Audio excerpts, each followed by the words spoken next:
Hi guys! Hi guys. It's been a while, no? It's been a while.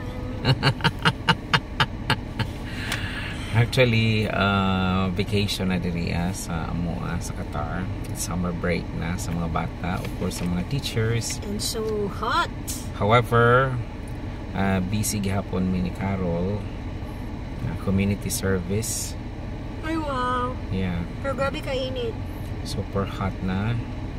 And then si Tyler actually is also having his practices every day in preparation sa Philippine Independence Day here sa Qatar. So we are sending him and fetching him every time sa school. Pag nasa practice. Yeah, din kami naman ni Carol preparing for the big event sa examination sa ano. Sorry guys. Yeah, sa LET PRC. So sobrang init yan mi.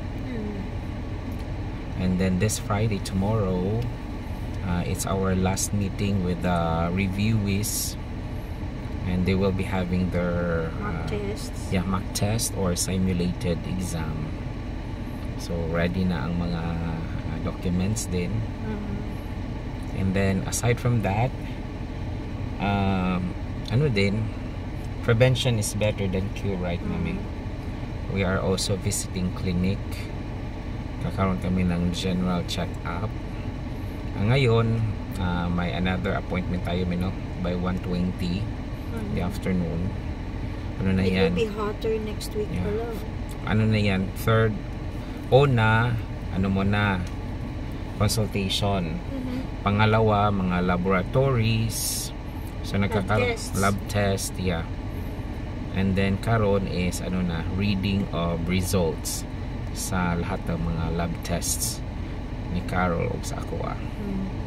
So medyo may kunting kaba kung ano man ang mga results, no? But anyway, wala naman major naramdaman, Carol, right? Ano lang talaga siya for prevention kung ano sa man o sa may mga suggestions ano lang, sa doctor. Sakit. Anong sakit? Sa bulsa. Ay, sakit sa bulsa.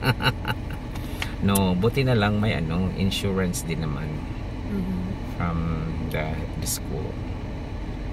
So, ganun lang muna. So, keep safe, guys. Let's stay healthy. No? Ano lang. God bless. Bye-bye. Bye.